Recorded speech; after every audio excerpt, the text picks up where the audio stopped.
Salam, selamat pagi Bapak Ibu Saudaraku yang terkasih dimanapun berada, yang sedang mengikuti acara Mimbar Gemar Online pada hari ini Sabtu 30 Desember 2023. Hari ini saya akan berbagi berkat dari jadwal pembacaan yang ada di dalam Perjanjian Baru, yaitu di dalam Injil Yohanes pasal 12 ayat 20 sampai 50, tetapi saya akan bacakan mulai ayat 23. Yohanes 12 ayat 23 sampai 26 dulu saya bacakan.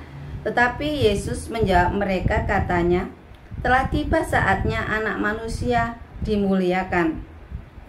Aku berkata kepadamu, sesungguhnya jikalau biji gandum tidak jatuh ke dalam tanah dan mati, ia tetap satu biji saja. Tetapi jika ia mati, ia akan menghasilkan banyak buah. Barang siapa mencintai nyawanya, ia akan kehilangan nyawanya. Tetapi barang siapa tidak mencintai nyawanya di dunia ini, ia akan memeliharanya untuk hidup yang kekal. Barang siapa melayani aku, ia harus mengikut aku, dan di mana aku berada, di situ pun pelayanku akan berada. Barang siapa melayani aku, ia akan dihormati Bapa. Renungan pada pagi hari ini saya beri judul, Pengikut Kristus harus kehilangan nyawa. Dari Injil yang kita baca ini, kita dapat menemukan bahwa orang-orang yang mau mengikut Yesus adalah orang-orang yang harus mempertaruhkan nyawa atau segenap hidupnya tanpa batas. Ini memberi gambaran kepada kita bahwa mengikut Yesus harus mau meninggalkan segala sesuatu. Ini merupakan syarat mutlak yang harus dipenuhi. Inilah sesungguhnya harga percaya yang benar yang harus dipenuhi oleh orang yang mau mengikut Tuhan Yesus. Harga ini tidak pernah berkurang dan berubah. Jelas ya Bapak Ibu, tadi kita baca di ayat 25 bahwa untuk menjadi pengikutnya, orang percaya harus mau kehilangan nyawanya. Orang percaya diajar mengenakan kehidupan seperti yang dikenakan oleh Yesus sendiri. Yesus mengajarkan kita untuk menjadi saksi. Artinya, dengan perbuatan yang sempurna seperti yang Yesus jalani, baik orang percaya di abad mula-mula maupun orang percaya di masa kini, dimanapun dan kapanpun, harga kekristenan tetaplah sama, yaitu harus mau kehilangan nyawa. Kehilangan nyawa memiliki dua makna. Yang pertama, kehilangan nyawa secara fisik. Contohnya, dibunuh karena Injil, seperti yang dialami para murid-murid Yesus, martir rohani pada abad mula-mula, Stefanus, Rasul Paulus. Mereka harus kehilangan nyawa dengan cara yang tragis, dipenggal kepalanya, disalib, ditombak, diadu dengan binatang buas, diseret kuda, dirajam dengan batu. Semua itu diterima oleh orang-orang yang rela kehilangan nyawa demi Injil. Arti kehilangan nyawa yang kedua, yaitu inti dari kehilangan nyawa adalah rela tidak memiliki kesenangan hidup di bumi ini dan rela kehilangan segala sesuatu. Tanpa kita sadari, suasana dunia mengkondisikan munculnya kekristenan palsu yang dapat dijalani tanpa menyerahkan nyawa. Biasanya orang Kristen yang mengenakan kekristenan palsu merasa sudah menjadi Kristen yang baik dan membela diri dengan pernyataan bahwa yang penting percaya di dalam hati. Padahal percaya adalah sebuah tindakan, yaitu menyerahkan diri kepada pribadi yang dipercayainya. Ini berarti percaya adalah sebuah tindakan, yaitu melakukan apapun yang diinginkan oleh Tuhan yang dipercayainya. Bapak Ibu Saudara, banyak orang Kristen tidak peduli apa yang dikehendaki oleh Tuhan, apalagi melakukannya. Yesus telah memberi teladan kepada kita, yaitu kehilangan nyawa, yang artinya yang pertama, tindakan Yesus untuk memadamkan cita-cita dan ambisi pribadi, kemudian mengarahkan diri sepenuhnya untuk melakukan kehendak Allah Bapa. Yang kedua, kehilangan nyawa yang dilakukan oleh Yesus adalah usahanya untuk mematikan keinginan daging yang bertentangan dengan kehendak Allah Bapa. Yang ketiga, makna dari kehilangan nyawa ialah rela kehilangan segala hak demi pekerjaan Bapa. Semua ini menunjuk kepada suatu proses perjalanan hidup Kristen yang benar.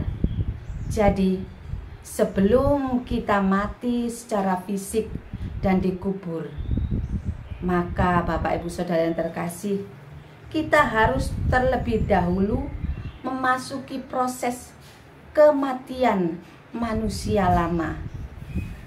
Hal ini sama dengan kehilangan nyawa. Panggilan untuk mengalami kematian diri sendiri sama dengan apa yang dikemukakan Rasul Paulus dalam Efesus pasal 3 ayat 10-11 yang demikian bunyinya, "Yang ku kehendaki ialah mengenal Dia dan kuasa kebangkitannya dan persekutuan dalam penderitaannya, di mana aku menjadi serupa dengan Dia dalam kematiannya, supaya aku akhirnya beroleh kebangkitan dari orang mati." Di mana aku menjadi serupa dengan Dia dalam kematiannya berarti kehidupan yang ditujukan untuk kerajaan Allah sepenuhnya.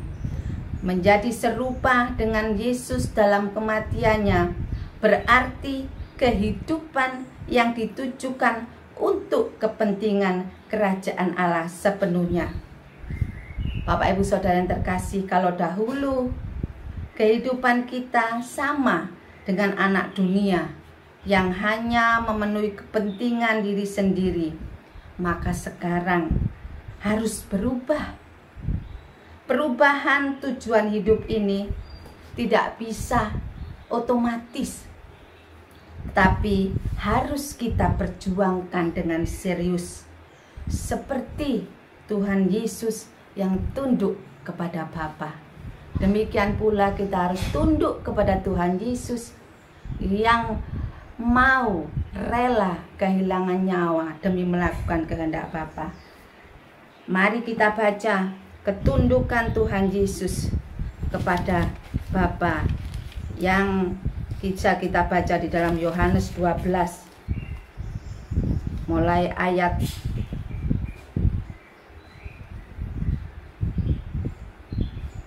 48.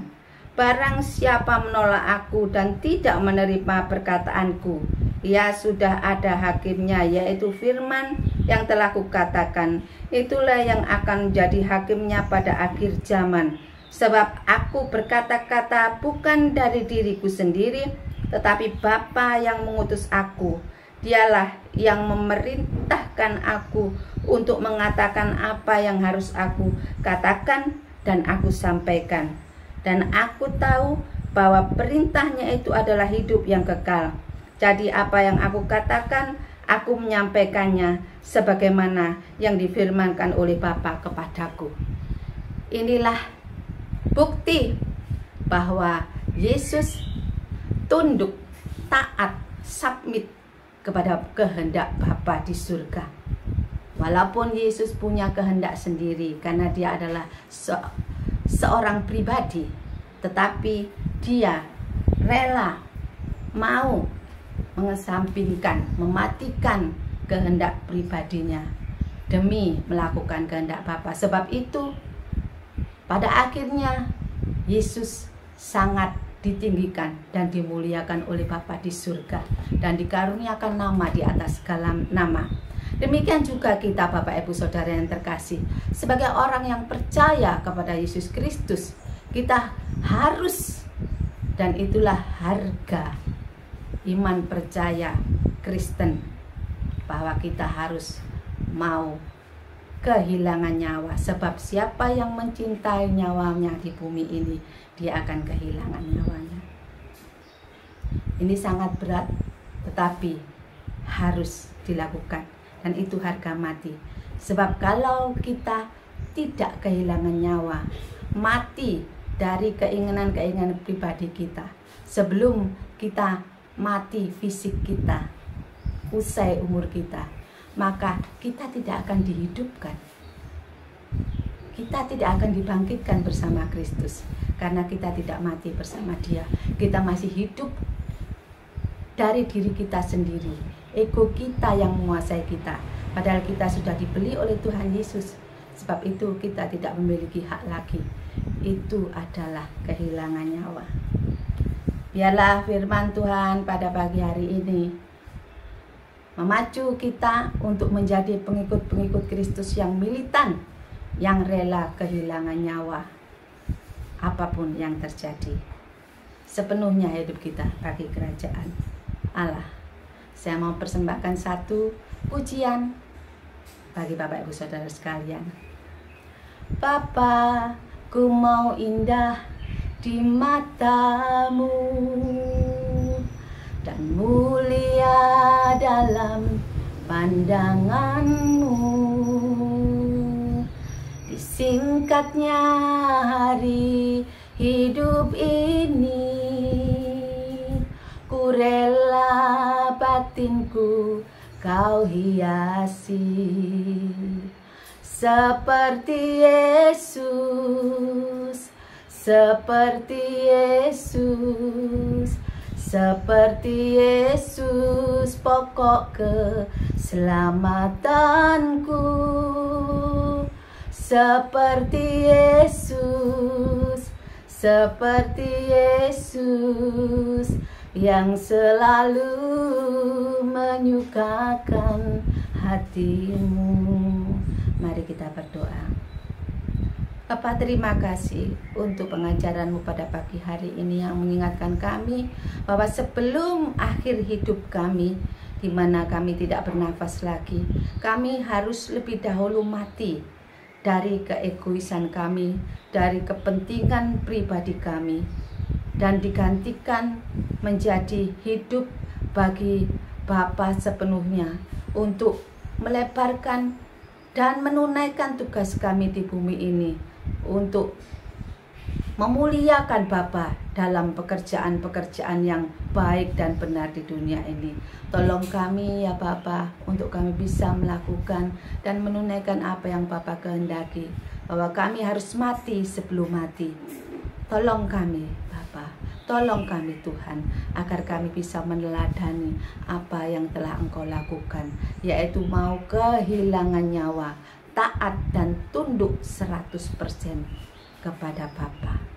Terima kasih, berkati setiap saudara-saudara kami yang hari ini mendengarkan firman, mengenalkan Gemar pagi ini. Berkati mereka Tuhan, yang dalam permasalahan Tuhan tolong berikan kekuatan, agar melalui semua itu mereka mengalami perjumpaan pribadi dengan Tuhan, dengan Bapa di surga, dan hidup mereka menjadi pribadi-pribadi yang dewasa imannya, rela kehilangan nyawa untuk kerajaan Bapa di surga. Di dalam nama Tuhan Yesus kami mengucap syukur, haleluya, amin. Semangat bergemar sampai akhir zaman. Tuhan Yesus memberkati.